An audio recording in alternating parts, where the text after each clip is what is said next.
कहानी की शुरुआत में हमें पीहड़ के बीचों बीच एक छोटे से घर को दिखाया जाता है जहाँ पर बेन नाम का लड़का अपनी गर्लफ्रेंड के साथ रहता है। बेन यहाँ पर टूरिस्ट गाइड का काम करता है। दरअसल पास ही में एक छोटा सा टाउन है जहाँ पर लोग घूमने आते हैं और बेन ने इस पूरे पीहड़ को दिखाता है। बेन की गर्लफ्रेंड अब यहाँ से शहर जाना चाहती है क्योंकि उसे अपनी पढ़ाई पूरी करनी है। वो बेन को अपने साथ चलने के लिए कहती है लेकिन बेन मना कर देता है क्योंकि बेन को यहाँ पर रहना अच्छा लगता है। उसका काम भी यहाँ पर है। बेन अपनी गर्लफ्रेंड को एक गन देता है और कहता है कि मुझसे वादा करो हमेशा सोने से पहले तुम इसे अपने पिल्लो के नीचे अपनी सेफ्टी के लिए रखोगी। वो कहती है कि हाँ मैं ऐसा ही करूंगी और इसके बाद वो यहाँ से चली जाती है। उसके जाने के बाद बेन को उसकी बहुत याद आती है। अब बेन को पास ही के टाउन से शेरिफ अपने पास बुलाता है और कहता है कि मैडिक नाम का बहुत बड़ा बिजनेसमैन जो कि लॉस एंजलिस में रहता है वो यहाँ पर आया है और उसे एक टूरिस्ट गाइड की जरूरत है। दरअसल वो इस डेजर्ट में डेजर्ट हॉर्न शीप का शिकार करना चाहता है जिसे ढूंढ पाना जिसका शिकार करना बहुत मुश्किल है। इसीलिए अब वो बेन को हायर करना चाहता है जिसके बदले बेन को वो एक दिन के $1000 देगा।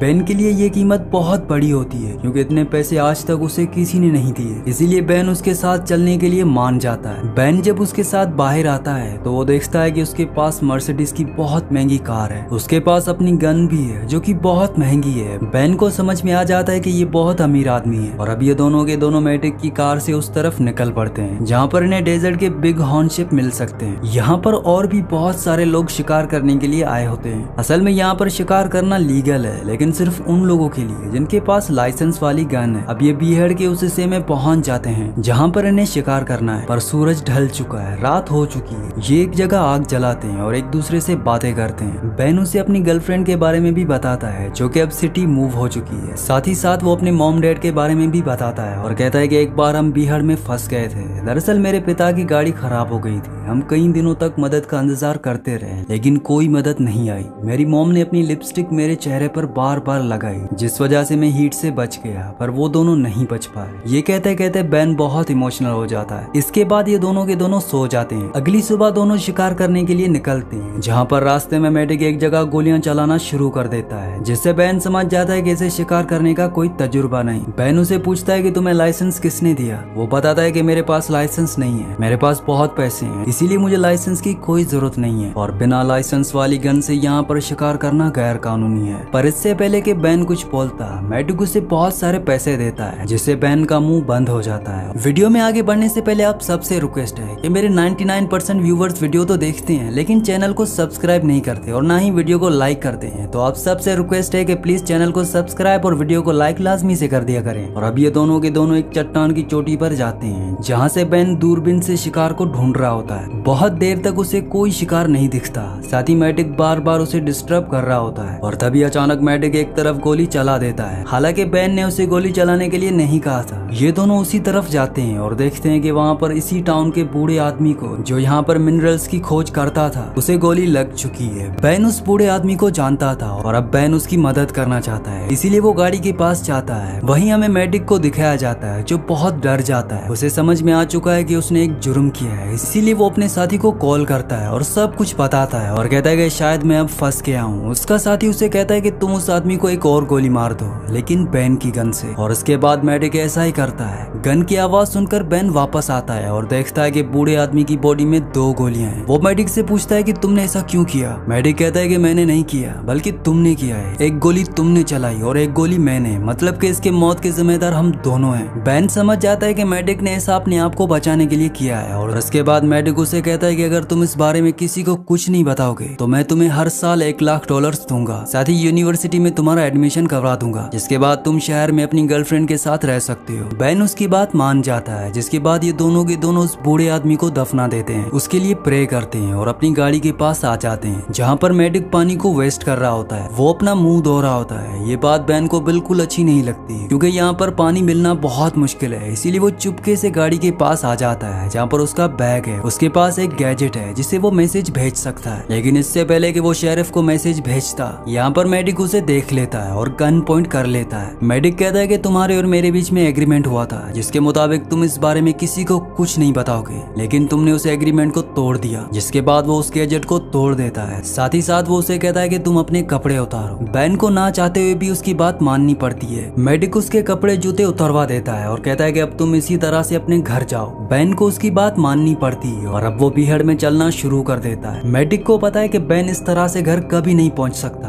बल्कि गर्मी और प्यास से उसकी मौत हो जाएगी। जिसके बाद उस बूढ़े आदमी जिसका नाम चार्ली था, उसकी मौत का इल्जाम भी बेन के ऊपर आ जाएगा, क्योंकि उस बूढ़े आदमी की बॉडी में एक गोली बेन की भी है। इसलिए पुलिस को लगेगा कि बेन उसे मारकर भाग रहा था और रास्ते में भूख और प्यास की वजह से वो मर गया। अब बेन धीरे धीरे आगे चलने लगता है। उसके सामने एक बोर्ड आता है जिस पर वो एक नंबर को पढ़ता है। मेडिक दूर से उसे दूरबीन से देख रहा होता है। दरअसल वो तब तक उसका पीछा नहीं छोड़ेगा जब तक उसकी मौत ना हो जाए। बेन लगातार आगे बढ़ता ही चला जाता है और जब उसके सामने पोल नंबर 277 आता है तो वो भागकर चट्टान में कहीं गायब हो जाता है। मेडिक ये देख लेता है और अपनी गाड़ी लेकर उसी तरफ बढ़ चलता है जहाँ पर बेन गायब हुआ है। वहाँ पर पहुंचकर वो देखता है कि बेन आसपास कहीं नहीं है। दरअसल बेन इन्हीं चट्टानों में बनी हुई एक गुफा के अंदर चला जाता है जो एक तरह का बंकर होता है और ये बंकर उसी बूढ़े आदमी का है जिसे गोली मारकर मेडिक ने मार दिया था। यहाँ पर खाने पीने की सप्लाई भी होती है। बेन सबसे पहले पानी पीकर यहाँ पर अपनी प्यास बुझाता है। यहाँ पर बहुत सारी फोटोज हैं और इन्हीं फोटोज में से एक फोटो बेन की और उस बूढ़े आदमी की है। दरअसल बेन उसे बहुत सालों से जानता था।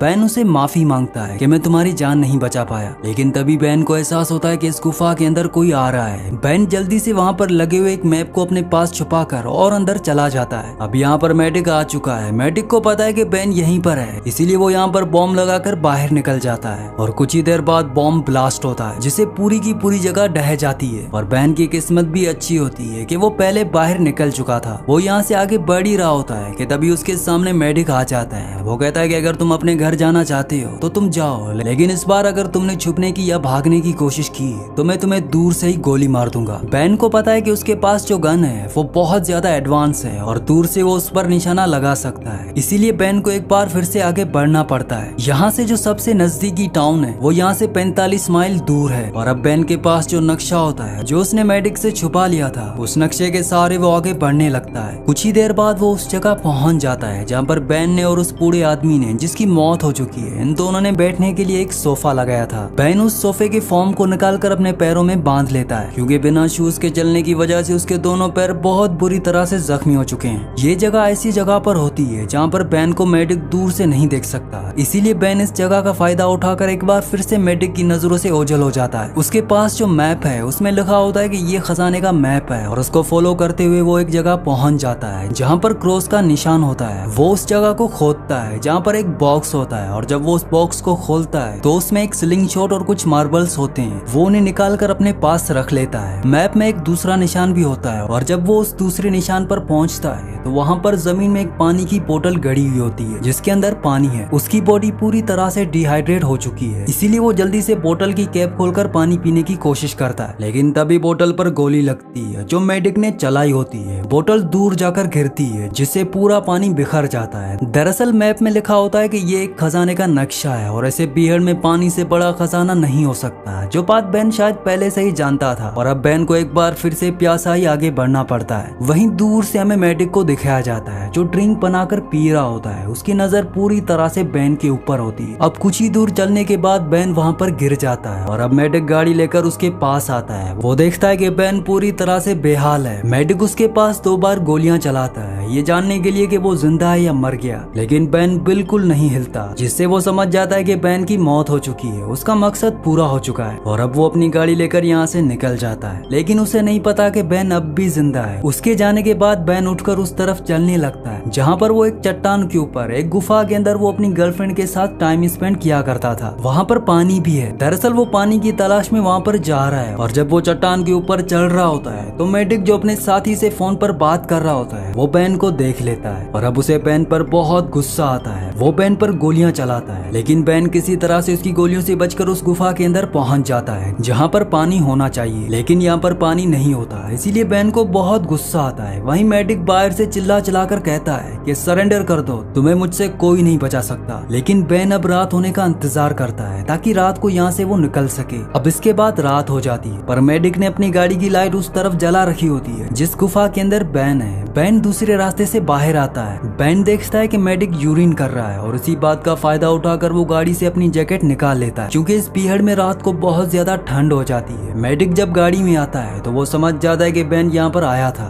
वो अपनी गाड़ी को स्टार्ट करके बैक करता है। गाड़ी के नीचे बैन होता है और वो जल्दी से पत्थरों के पीछे छुप जाता है, जिसके बाद मेडिक उसके ऊपर बॉम्ब फेंकता है। बैन के पास स्लिंग शॉट होता है जिससे वो निशाना लगाता है और निशाना सीधा मेडिक के सर पर लगता है, जिससे मेडिक बेहोश हो जाता है। मेडिक को जब होश आता है तो वो बंधा हुआ होता है। वो गाड़ी के पीछे बैठा होता है और अब सुबह हो चुकी है। वो देखता है कि बैन गाड़ी के बाहर है, जिसके बाद बैन गाड़ी चलाकर मेडिक को शेरिफ के पास ले जाता है और उसे सब कुछ बताता है कि किस तरह से मेडिक ने उसके दोस्त बूढ़े आदमी को मतलब कि चार्ली को मारा था। साथ ही वो शेरिफ को पैसे भी देता है जो उसे मेडिक ने दिए थे ताकि वो अपना मुंह बंद रखे। और अब उसका जुर्म पूरी तरह से साबित हो चुका है और अब बैन मेडिक के पास जाता है, उसे उल्टा सीधा कहता है। कुछ देर के बाद मेडिक कहता है कि मुझे वॉशरूम जाना है और जब वो वॉशरूम के लिए जाता है तभी कुछ ही देर के बाद इन्हें अंदर हेलीकॉप्टर की आवाज आती है। बैन भागता हुआ बाहर जाता है और वो देखता है कि मेडिक हेलीकॉप्टर में बैठ रहा है और वो यहाँ से उड़कर उनकी आंखों के सामने भाग जाता है। दरअसल उसके पास जो स्मार्ट वॉच थी उससे उसने अपने साथियों को इन्फॉर्म करके यहाँ पर बुला लिया था और अब वो यहाँ से भाग चुका है। इस पूरे इंसिडेंट के बाद बैन तय करता है कि वो इस काम को कभी नहीं करेगा। वो शहर जाता है जहाँ पर वो अपनी गर्लफ्रेंड से मिलता है, उसे अपने साथ हुए पूरे हादसे के बारे में बताता है और कहता है कि अब मैं तुम्हारे साथ ही रहूंगा, मैं उस काम को छोड़ चुका हूँ। और एक रात जब वो अपनी गर्लफ्रेंड के साथ सो रहा होता है तभी उसे सपना आता है कि मेडिक उसके सामने है और उसके हाथ में गन है और वो उसे शूट करने वाला है। तब उसकी नींद खुल जाती है, उसके सामने कोई भी नहीं होता,